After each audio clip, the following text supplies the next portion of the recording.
Magandang gabi, Philippine Air Force. Narito ang magiging lagay at taya ng panahon ngayong Webes at sa mga susunod na araw.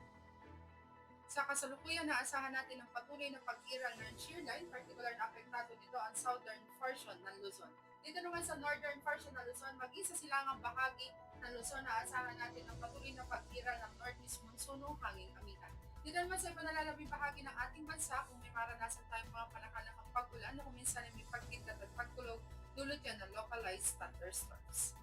Para naman sa magiging lagay at taya ng panahon, naasahan nga natin tulad ng shoreline ang maulap na kalangitan na may kalat-kalat na pag-ulan, pagkidlat at pagtulog, particular yan dito sa may Bicol region, maging sa Rizal, sa Laguna, sa Quezon, sa Marinduque, sa northern portion ng Samar, maging sa eastern portion ng Samar, at ganoon na rin sa Samar. Samantalang maulap na kalangitan na may mahihinang pag-ulan naman tulad ng northeast monsoon, ang asahan dito sa may Cordillera Administrative Region, maging dito sa Cagayan Valley, sa Isabela, maging sa Quirino, ganoon na rin dito sa Nueva Vizcaya at sa Aurora. Sa Metro Manila at iba nalalabing bahagi naman ng Luzon, maging ang Visayas, aasahan naman natin ang bagyang maulap sa hanggang sa maulap na kalangitan, ngunit din natin inaalis sa mga posibilidad ng mga pulong-pulong pag-ulan na kuminsan ay may pagkidlat at pagkulog.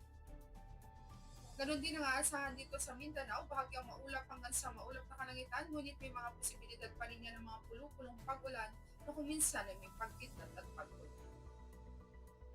At para naman sa magiging lagay at taya ng panahon pagsapit ng Sabado hanggang Lunes, aasahan natin ang bahagyang maulap hanggang sa maulap na kalangitan, ngunit may mga posibilidad pa rin ng mga pulong-pulong pag-ulan na kuminsan ay may pagkitlat at pagkulog dito sa Metro Manila, maging sa Cavite, sa Lipa, ganoon na rin dito sa Angeles, Puerto Princesa, sa Kalayaan Islands, ganoon na rin dito sa Mactan, maging sa Zamboanga at sa Davao.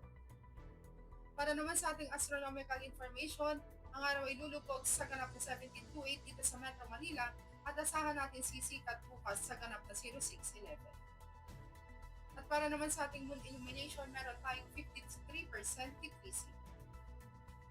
At yan ang latest update natin sa weather. Para manatiling updated sa lagay at taya ng panahon, i-follow lamang ang Air Force Weather Center sa aming mga social media accounts. At sa ngalan na aming commanding officer na si Colonel Alvin John Hugador, Philippine Air Force General Staff Corps, I'm Staff Sergeant Jessa C. Cuenca, Weather Broadcaster ng Air Force Weather Center. Muli magandang gabi, Philippine Air Force.